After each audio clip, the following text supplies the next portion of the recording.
हर हर महादेव। काल हर दुख हर दारिद्र कष्ट हर। हर हर महादेव। हर हर महादेव। श्री शिवाय नमस्तुभ्यम। श्री शिवाय नमस्तुभ्यम। श्री शिवाय नमस्तुभ्यम। श्री शिवाय नमस्तुभ्यम। आज दिनांक 11 अक्टूबर 2023, दिन त्रयोदशी, तिथि श्राद्ध दिवस। आज भोलेनाथ की आज्ञा अनुसार मैं शिवमरहान पुराण की आगे की कथा पढ़ूंगा। यहाँ के स्थान देवता, वास्तु देवता, ग्राम देवता, क्षेत्रपाल देवता, मेरे कुलदेवी केशर सती माता, मेरे गुरु संगीत कृष्ण जी महाराज चौड़िया बाबा को नमन करता हुआ, उनसे इजाज़त प्राप्त करता हुआ, उनसे आदेश लेता हुआ आज की कथा प्रारंभ करूंगा। यहाँ के स्थान देवता समस्त देवी देवता से अनुरोध है कि जो पितृ महापुराण है, यह इस निमित्त जो भी इस कथा को सुने उनको उनके पितरों से मुक्ति प्रदान हो और उनके पितर आगे के गति प्राप्त कर उन सभी को आशीर्वाद दें। मेरी आपसे यही कामना है। यहाँ के मेरे भोलेनाथ से विनती करता हुआ कि हे महादेव, आप ही कथा करवा लीजिए, आप ही कर लीजिए। मेरे में क्षमता नहीं है, क्योंकि मैं जिस प्रकार के शारीरिक कष्टों से जूझता हुआ आपके समक्ष यह कर रहा हूँ, आप तो सब जानते हैं। हर हर महादेव। हर हर महादेव। हर हर महादेव। घर घर महादेव। हर हर महादेव। घर घर महादेव। भोला सब दुख काटो म्हारा, शिव शंकर जपूं तेरी माला, बाबा भोला जपूं तेरी माला, के भोला सब दुख काटो म्हारा, हे शंभो सब दुख काटो म्हारा। शिव शंकर जपूं तेरी माला, बाबा भोला जपूं तेरी माला, के भोला सब दुख काटो म्हारा, हे शंभो सब दुख काटो म्हारा। श्री शिवाय नमस्तुभ्यम। श्री गुरुदेव दत्त। श्री शिवाय नमस्तुभ्यम। श्री गुरुदेव दत्त। श्री शिवाय नमस्तुभ्यम। श्री गुरुदेव दत्त। श्री शिवाय नमस्तुभ्यम। श्री गुरुदेव दत्त। श्री शिवाय नमस्तुभ्यम। श्री गुरुदेव दत्त। श्री शिवाय नमस्तुभ्यम। श्री गुरुदेव दत्त। श्री शिवाय नमस्तुभ्यम। श्री गुरुदेव दत्त। श्री शिवाय नमस्तुभ्यम। श्री गुरुदेव दत्त। श्री शिवाय नमस्तुभ्यम। श्री गुरुदेव दत्त। श्री शिवाय नमस्तुभ्यम। श्री गुरुदेव दत्त। श्री शिवाय नमस्तुभ्यम। श्री गुरुदेव दत्त। श्री शिवाय नमस्तुभ्यम। श्री गुरुदेव दत्त। श्री शिवाय नमस्तुभ्यम। श्री गुरुदेव दत्त।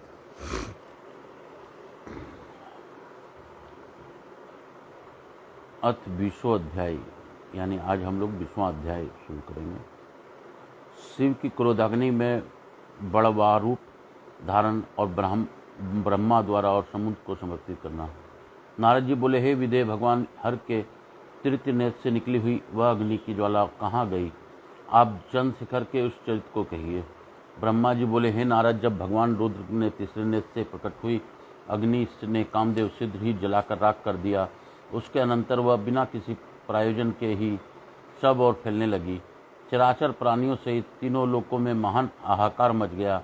हे तात, तब संपूर्ण देवता और ऋषि सिद्ध ही मेरी शरण में आए।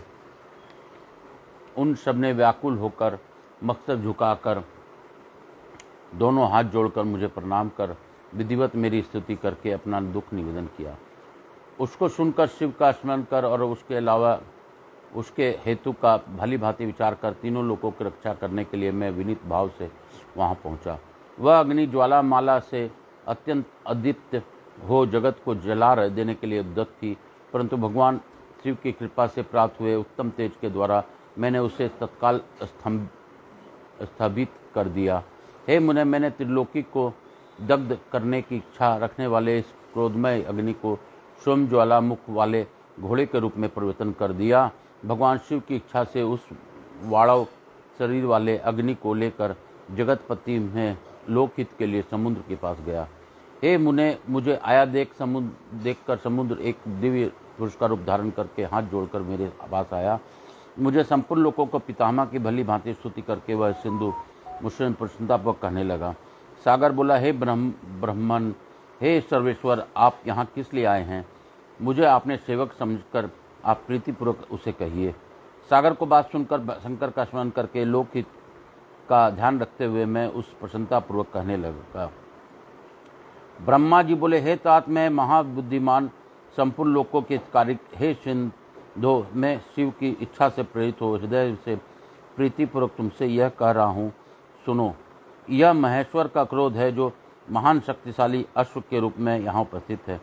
यह कामदेव को दग्ध करके सिद्ध संपूर्ण जगत को जला डालने के लिए उद्यत हो गया था। हे तात, तब पीड़ित हुए देवताओं ने शंकर जी की इच्छा से मेरी प्रार्थना की और मैंने शीघ्र ही वहाँ आकर अग्नि को स्थगित कर दिया। फिर उसे घोड़े का रूप धारण किया और इसे लेकर मैं यहाँ आया हूँ। जलाधर जगतपुर दया करने वाले, मैं तुम्हें यह आदेश दे रहा हूँ, महेश्वर के इस क्रोध को जो घोड़े का रूप धारण करके मुख में ज्वाला प्रकट करता हुआ खड़ा है, तुम प्रलय काल पर्यंत धारण किए रहो। हे सरितपते, जब मैं यहाँ आकर निवास करूँगा तब तुम शंकर के इस अद्भुत क्रोध को छोड़ देना। तुम्हारे जल की इच्छा इसका प्रतिदिन का भोजन होगा। तुम यत्नपूर्वक इसे धारण किए रहना जिससे यह अन्यत न जा सके। ब्रह्मा जी बोले, हे नारद, इस प्रकार मेरे कहने पर समुद्र ने रुद्र के क्रोध अग्नि रूप वडवान लको धारण करना स्वीकार किया, जो दूसरों के लिए असंभव था। उसके अनंतर वाडव शरीर वाला वह अग्नि समुद्र में प्रविष्ट होगी और ज्वालामालाओं से प्रदीप्त हो उस सागर को जल राशि का दहन करने लगी। हे मुने, तदंतर सुनिष्ठाचित होकर मैं अपने धाम को चला गया और दिव्य रूपधारी वह समुद्र मुझे प्रणाम करके अंतर्ध्यान हो गया। महामुने रुद्र की इस क्रोधाग्नि के भय से छूटकर संपूर्ण जगत श्वास सत्ता को अनुभव करने लगा और देवता था मुनिगण सुखी हो गए। इस प्रकार श्री शिव महापुराण का द्वितीय संहिता के तृतीय पार्थिव खंड के वाडवान नलचरित वर्णन नामक 20वां अध्याय पूर्ण हुआ। बोलो शंकर भगवान है की जय, बोलो मेरे भोलेनाथ है की जय, बोलो मेरे काशीपति दिनाथ है की जय। हर हर महादेव, काल हर, दुख हर, दारिद्र कष्ट हर, हर हर महादेव, हर हर महादेव, घर घर महादेव, हर हर महादेव, हर हर महादेव, घर घर महादेव, काशीपति दिनाथ की जय। कैलाशी काशी के वासी की जय। श्री गुरुदेव दत्त, श्री गुरुदेव दत्त, श्री गुरुदेव दत्त, श्री गुरुदेव दत्त, श्री गुरुदेव दत्त। अथ 21वां अध्याय। कामदेव के विश्व भस्म को जाने पर पार्वती का अपने घर आगमन। हिमवंत तथा मेना द्वारा उन्हें धैर्य प्रदान करना। नारद द्वारा पार्वती के 5 अक्षर मंत्र का उपदेश। नारद जी बोले, हे विधे में, हे तात में, हे महाप्राज्ञ, हे विष्णु प्रिय शिष्य, हे त्रिलोक कर्ता, आपने महात्मा शंकर की यह विलक्षण कथा सुनाई। शिव के तृतीय नेत्र की अग्नि को कामदेव को भस्म हो जाने पर और पुनः उस अग्नि के समुद्र में प्रवेश कर जाने पर फिर क्या हुआ? तदनंतर हिमालय पुत्री पार्वती देवी ने क्या किया और वे अपने दोनों सखियों के साथ कहाँ गई? हे निध्यानिधे, अब आप इसे बताइए। ब्रह्मा जी बोले, हे तात, हे महापराज्ञ, आप महान लीला करने वाले मेरे स्वामी चंद्रशेखर के चरित्र को आदर पूर्वक सुनिए। भगवान शंकर के नेत्र से उत्पन्न हुई अग्नि ने जब कामदेव को जला दिया तब महान अद्भुत महाशब्द कर प्रकट कर हुआ, जिसके आकाश पूर्ण रूप से गूंज उठा। उस महान शब्द के साथ ही कामदेव दग्ध हुआ देखकर भयभीत और व्याकुल हुए पार्वती अपनी दोनों सखियों के साथ अपने घर चली गई। उस शब्द से परिवार सहित हिमवान भी बड़े आश्चर्य में पड़ गए और वहां गई हुई अपनी पुत्री का स्मरण करके उन्हें बड़ा क्लेश हुआ। इतने में ही पार्वती भी आ गई। वे शंभु के विरह से रो रही थी। अपने पुत्री का अत्यंत विढल देखकर शैलराज हिमवान को बड़ा शोक हुआ और वे सीधे ही उनके पास पहुंचे।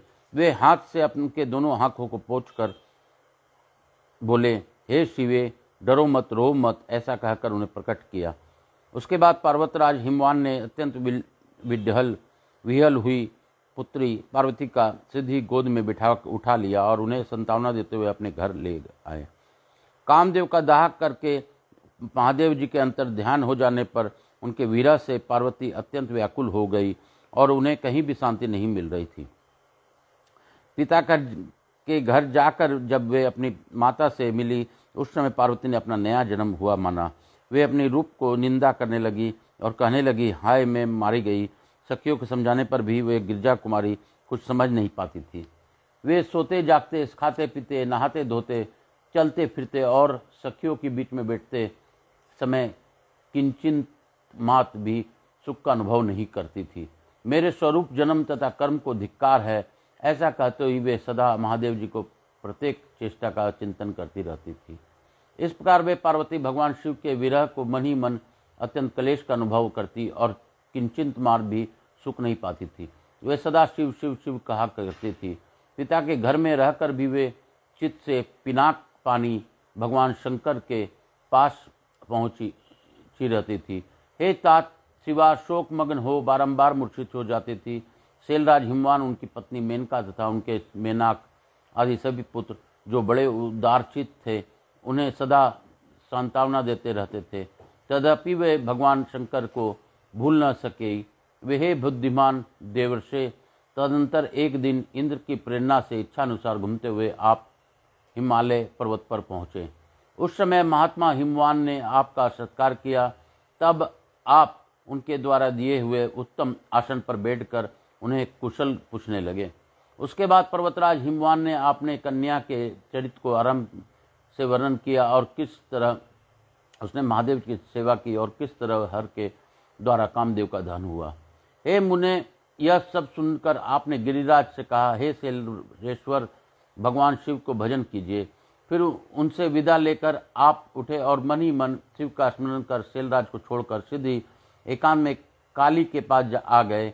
हे मुने, आप लोग उपकारी, ज्ञानी तथा शिव के प्रिय भक्त हैं, ज्ञानियों में श्रेष्ठ। अतः काली के समीप जाकर उसे संबोधित करके उसी के हित में स्थिति हो, उससे आदरपूर्वक यह वचन कहने लगे। नारद जी बोले, हे काली, तुम मेरी बात सुनो। मैं दयावश यह सत्य बात कर रहा हूँ। मेरा वचन तुम्हारे लिए सर्वथा हितकर, निर्दोष तथा उत्तम वस्तु को देने वाला होगा। तुमने यहाँ महादेव जी को सेवा अवश्य की थी, परंतु बिना तपस्या के गर्वयुक्त होकर भी की थी। दोनों अनुग्रह करने वाले शिव ने तुम्हारे उसी गर्व को नष्ट किया है।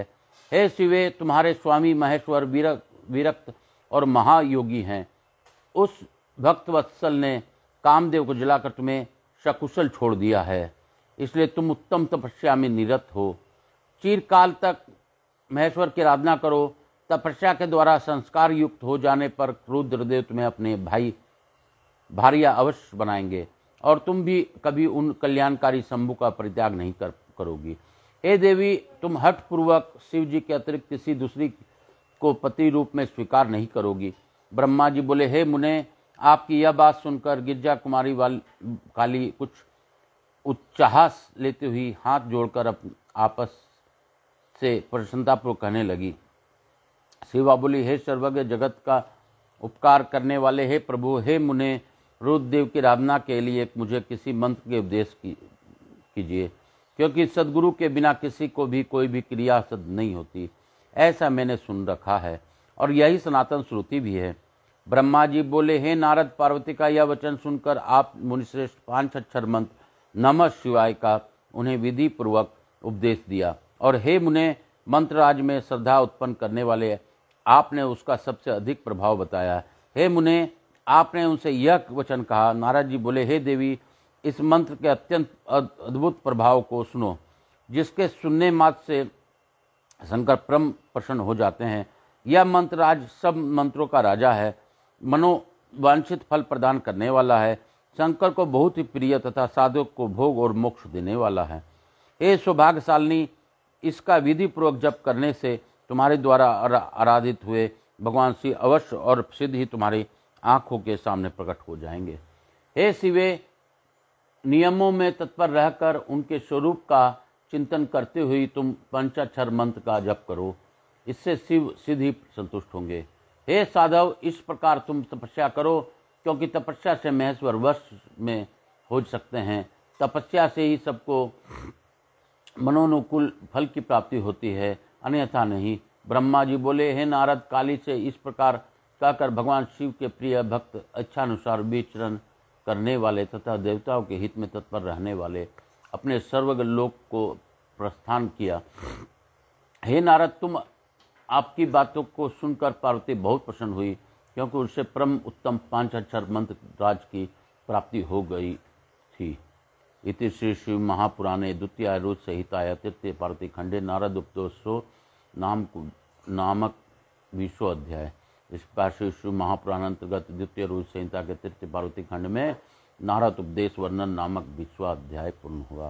बोलो शंकर भगवान की जय, बोलो मेरे महादेव की जय। शिव काशी शिव काशी शिव काशी काशी काशी शिव काशी काशी काशी शिव काशी काशी काशी शिव काशी काशी काशी शिव काशी शिव काशी शिव काशी शिव काशी शिव काशी। हर हर महादेव। काल हर दुख हर दारिद्र हर कष्ट हर हर महादेव, हर हर महादेव।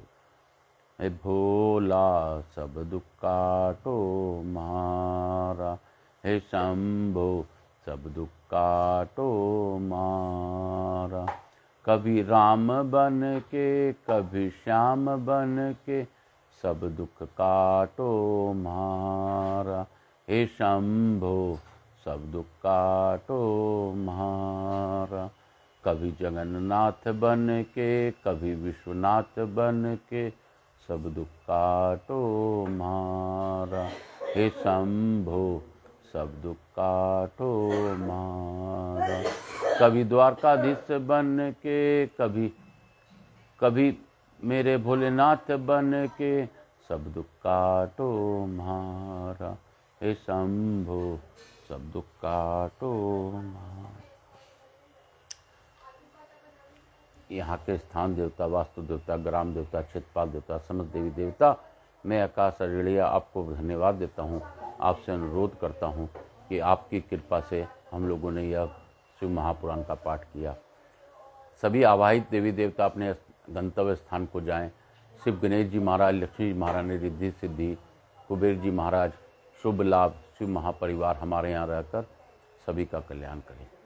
हे महादेव, मैं आकाश राजगढ़िया बंसल गोत्र उत्पन्नम हम उमा शंकर नारायणी देवी राजगढ़िया का पुत्र, बाबूलाल चमेली देवी का पौत्र, अपने आचार्य संगीत कृष्ण जी महाराज सांवरिया बाबा का शिष्य, आप सबों को वंदन करता हुआ आपसे अनुरोध करता हूँ कि हे महादेव, जो आपने मुझे आज पढ़ने का मौका दिया, सुनने का मौका दिया, यह कथा जो हम आपके मुख द्वारा सुने और तमरुका जी के माध्यम से हम लोगों के कानों तक गई, यह उसी प्रकार घुल जाए जैसे रक्त हमारे श्वास में घुली हुई है महादेव, और ये घुल करके हमें इसका फल प्राप्ति हो, हमारे पूर्वजों की मुक्ति मिले, जो भी हमारे पूर्वज हमसे उपेक्षा रखते हैं उनको आगे की गति मिले। हे महादेव, मैं आकाश अरेड़िया आपसे यह भी प्रार्थना करता हूँ कि जो भी इस कथा को देखे, इस पितृ महापुराण को सुने, इस पितृ महापुराण को के बारे में थोड़ा सा भी सुने, उनके पितर पक्ष को मुक्ति मिले, उनके पितरों को आगे की गति मिले। मेरे बंधु बांधव रिश्तेदार व्यवसायी जो भी मुझसे जुड़े हैं सभी लोगों पर अपनी अखंड कृपा बनाए रखें। हर हर महादेव। महादेव, मैं तो आपसे मांगता ही रहता हूँ, बस आप देते रहते हैं, इसलिए मैं मांगता रहता हूँ। हर हर महादेव, घर घर महादेव। श्री शिवाय नमस्तुभ्यं। हर हर महादेव। आज हम लोग की जो 20वां अध्याय का कथा पढ़ा, इसमें नारद जी ने पार्वती मैया को भी 5 अक्षर मंत्र के बारे में बताया, जो सर्व कामना को पूर्ति करने वाला होता है। तो आज हम लोग 5 अक्षर मंत्र के साथ श्री गुरुदेव दत्त लगाकर थोड़ा सा नाम जप करेंगे, क्योंकि सामूहिक नाम जप का असर समूह के साथ होता है और उसमें भगवान को आना ही पड़ता है और सभी के कष्टों को तारण करना पड़ता है। हर हर महादेव, हर हर महादेव, घर घर महादेव, हर हर महादेव।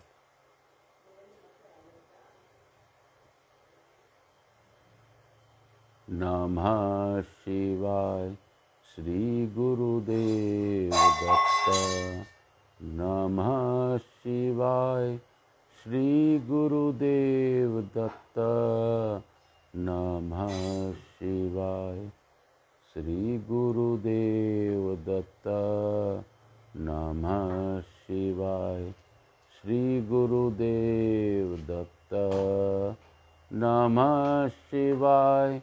श्री गुरुदेव दत्त। नमः शिवाय। श्री गुरुदेव दत्त। नमः शिवाय। श्री गुरुदेव दत्त। नमः शिवाय। श्री गुरुदेव दत्त। नमः शिवाय। श्री गुरुदेव दत्त। नमः शिवाय। श्री गुरुदेव दत्त। नमः शिवाय। श्री गुरुदेव दत्त। नमः शिवाय। श्री गुरुदेव दत्त। नमः शिवाय। श्री गुरुदेव दत्त। नमः शिवाय। श्री गुरुदेव दत्त। इसके साथ ही मैं आज की कथा को यहाँ पे विराम दूंगा। उससे पूर्व लघु आरती हम लोग करेंगे। कपूर गौरम करुणावतारम संसार सारम भुजगेंद्रहारम सदा वसंतम हृदयारविंदे भवम भवानी सहितम नमामि। हर हर महादेव। श्री शिवाय नमस्तुभ्यम। घर घर महादेव। हर हर महादेव। श्री शिवाय नमस्तुभ्यम। श्री शिवाय नमस्तुभ्यम। श्री शिवाय नमस्तुभ्यम। हर हर महादेव।